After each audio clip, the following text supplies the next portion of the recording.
साथियों, जैसा आप सभी को विदित है, मैं और मेरी संस्था डूअर्स पैराडाइज फाउंडेशन, जो एक एनजीओ है, पूर्णतः कमिटेड हैं हम गिग वर्कर्स में अवेयरनेस फैलाने के लिए। उसी के तहत मेरी यह संस्था वीके डायनेमिक लीडरशिप सेंटर आपसे बात कर रही है कि क्या हम गिग वर्कर्स या प्लेटफॉर्म वर्कर्स को सोशल सिक्योरिटी के लिए पूरा वैधानिक प्रोटेक्शन दे रहे हैं या नहीं दे रहे हैं। आज इस विषय पर बात करेंगे।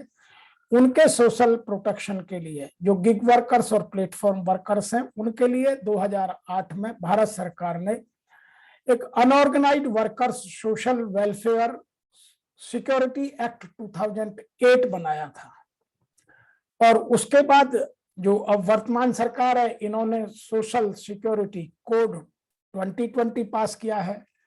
जिसमें बहुत सारे प्रावधान बनाए हैं। तो हम उन सब के बेस पर बात करेंगे कि अभी तक जो सोशल सिक्योरिटी कोड 2020 लागू नहीं हुआ है और जो 2008 का एक्ट है जो ऑलरेडी लागू है, उन दोनों के माध्यम से हम गिग वर्कर्स, प्लेटफॉर्म वर्कर्स या यूं कहिए पूरे अनऑर्गेनाइज सेक्टर के वर्कर्स को कितना प्रोटेक्शन हम लीगली दे पाए हैं। तो इस विषय पर बात करने के लिए मैं सबसे पहले आपको ये बता दूं कि भारत में लगभग जो 2018 के डेटा है, उसके आधार पर 45.65 करोड़, लगभग 45.5 करोड़ से अधिक लोग ऑर्गेनाइज और अनऑर्गेनाइज सेक्टर में काम करते हैं और केवल 14% लोग ऑर्गेनाइज सेक्टर में काम करते हैं और 86% लोग अनऑर्गेनाइज सेक्टर में काम करते हैं।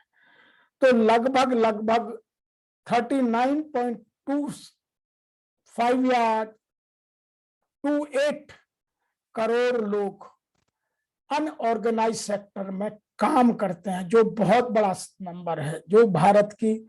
जनसंख्या का पूरी तरह से एक इकोनॉमी का आधार है। और उस वर्कर को ही हम यदि सोशल सिक्योरिटी के नाम पर कोई प्रोटेक्शन नहीं दे रहे हैं, तो फिर भारत में प्रोटेक्शन किसका, कितने लोगों का, यह एक बड़ा प्रश्न हमारे मन में पैदा होता है। भारत सरकारें बार बार कोशिश करती हैं कि जो अनऑर्गेनाइज सेक्टर का, जिसको आज हम गिग वर्कर्स या प्लेटफॉर्म वर्कर्स या अनऑर्गेनाइज सेक्टर का वर्कर कह रहे हैं, उसके लिए हम सोशल सिक्योरिटी पर कुछ काम करें। तो जो 2008 का एक्ट था, उसकी मेन धाराओं को जो नया सोशल सिक्योरिटी कोड 2020 हुआ है, उस सब में जोड़ लिया गया है। और उस सब को लेकर के अभी जो भारत सरकार का यह कोड लागू नहीं हुआ है, उसकी सेक्शन 45 में यह बात की गई है कि सेंट्रल गवर्नमेंट गिग वर्कर्स और प्लेटफॉर्म वर्कर्स को ईएसआई के कंसल्टेशन में एक ऐसी उनकी मेडिकल हेल्थ इंश्योरेंस की स्कीम तैयार करे ताकि उनको और उनके परिवार के जनों को सोशल सिक्योरिटी का यह बेनिफिट मिल सके। लेकिन यह कोड अभी लागू नहीं हुआ है। नंबर 2, इसी सोशल सिक्योरिटी कोड की सेक्शन 109 सबसेक्शन 4 में यह स्कीम एक लाने के लिए यह गवर्नमेंट नोटिफाई करेगी और उससे गिग वर्कर्स और प्लेटफॉर्म वर्कर्स को बेनिफिट होगा। नंबर 3, दूसरा जो प्रोविजन हमने इस एक्ट में डाला है वह है सेक्शन 114, सेक्शन 114 में जो इस तरह के सेंट्रल गवर्नमेंट के फॉर्मूले के आधार पर स्कीम्स नोटिफाई होंगी, जो इन गिग वर्कर्स और प्लेटफॉर्म वर्कर्स से कनेक्टेड हैं, उनकी लाइफ और उनकी डिसेबिलिटी का, उनके जो डिसेबिलिटी कवर है उसको पूरा करना, उनका हेल्थ, उनके मैटरनिटी बेनिफिट्स या ओल्ड एज प्रोटेक्शन की बात इसमें कही जाएगी। अभी तक मैं बार बार कह रहा हूं कि यह सोशल सिक्योरिटी कोड लागू नहीं हुआ है। अब हम बात करते हैं जो हमारा unorganised workers social welfare security act 2008 है वो क्या कहता है। उसके जो प्रावधान थे वो अभी लागू नहीं हुए। ईएसआई ने अपने यहाँ एक मार्च के महीने में रिपोर्ट छपी थी कि 50 लाख गिग वर्कर्स और प्लेटफॉर्म वर्कर्स को ईएसआई कवर करेगी। तो आप यह आंकड़ा समझ सकते हैं कि टोटल 39.25 या 28 करोड़ में से 50 लाख को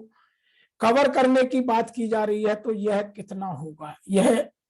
ऊंट के मुंह में जीरे की तरह होगा। नंबर एक, यह केवल यदि मैं टोटल वर्कफोर्स की बात करूं तो 1 या 2% एनुअल टर्नओवर का होगा। दूसरा, इस स्कीम में जो पैसे की बात है वह यह भी की जा रही है कि जो इनके पार्टनर्स हैं, जिनके साथ ये अपना एग्रीमेंट करते हैं, जिनके डायरेक्ट कॉन्ट्रैक्ट में रहते हैं, उनके प्रॉफिट का 1 या 2% एनुअल टर्नओवर का प्रॉफिट का या उनके एनुअल टर्नओवर का पैसा इस काम के लिए इकट्ठा किया जाएगा। नंबर तीसरी जो बात है वह यह है कि जो Indian federation of app based transport workers IFAT है, उसने एक सुप्रीम कोर्ट में अपनी public interest litigation PIL file किया है, जो सितंबर 8 को फाइल हुआ था, जिसमें जो ऐप बेस्ड ट्रांसपोर्ट वर्कर्स हैं, वो चाहे जोमेटो के हों, चाहे स्विगी के हों, ओला के हों, उबर के हों या और ऐसी बहुत सारी संस्थाएं हैं, उन सबको इकट्ठा करके यह एक PIL फाइल की गई है। इसका इम्पैक्ट क्या होगा यह सुप्रीम कोर्ट को डिसाइड करना है। नंबर 2, इस PIL में जो सेक्शन 2M और section 2N unrecorded worker social welfare security act की है, उसको चैलेंज करके कहा गया है कि उसमें यह प्रावधान है कि आर्टिकल 21 एंड आर्टिकल 14 जो हमारे कॉन्स्टिट्यूशन ने हमें दिया है, उसमें हमें right to work, right to livelihood, right to decent and fair conditions of work, equality before law and equal protection of law की बात कही गई थी, लेकिन वो कहीं है नहीं। तो वर्तमान में जितना भी गिग या प्लेटफॉर्म वर्कर्स है वह खुद भी जागरूक हुआ है अपने हकों के लिए, अपने हकूक के लिए, अपने राइट के लिए वो लड़ना चाहता है। और इसमें मैं एक बात और भी कह दूं, जो फोर्स लेबर का आर्टिकल 23 के तहत, जो कॉन्स्टिट्यूशन में आर्टिकल 23 है, उसका जो एक्सप्लॉयटेशन है उसको दूर करने की बात की जा रही है। तो हमें कितना प्रोटेक्शन कानूनी अभी या तो पुराने एक्ट में और या जो हमारा नया कोड जो अभी लागू नहीं हुआ है, जो बार बार डिले होता जा रहा है, उसमें प्लेटफॉर्म और गिग वर्कर्स को कितना अधिकार मिलेगा, यह अभी एक बड़ा क्वेश्चन मार्क है। यह कहीं ऐसा ना हो जाए कि हम बातें बहुत करें और खोदा पहाड़ और निकली चुईया जैसा काम हो जाए। इसीलिए मेरा जितने भी ये प्लेटफॉर्म और गिग वर्कर्स है, इन सब से निवेदन है कि वो अपने राइट के लिए एकजुट हों, खड़े हों, एक अपनी ऑर्गेनाइजेशन बनाएं और अपने हक के लिए लड़ना शुरू करें। नहीं तो अभी जितना हमें लीगल प्रोटेक्शन है वह अधूरा है। इसके लिए हम सबको एक होकर सरकार के साथ अपनी भागीदारी को बताना होगा कि हम इस देश की इकोनॉमी में गिग वर्कर्स का क्या रोल है और वह इकोनॉमी के बेस पर हमें क्या मिल रहा है। मैं आशा करता हूं कि यह आपको बात समझ आई होगी। आपका मेरे वीडियो को देखने का और मेरे चैनल को सब्सक्राइब करने का, हमें लिखने का और मेरी संस्था डूअर्स पैराडाइज फाउंडेशन जो NGO है उसके साथ जुड़ने का, या जिन लोगों को आवश्यकता है उनको आप बताएं, वो उस NGO से जुड़ सकते हैं, ताकि हम सब इस फील्ड में एक अच्छी पहल कर और इनके जीवन के स्तर को जो हमारे कॉन्स्टिट्यूशन ने हमें राइट दिया है उसके लायक बना पाए।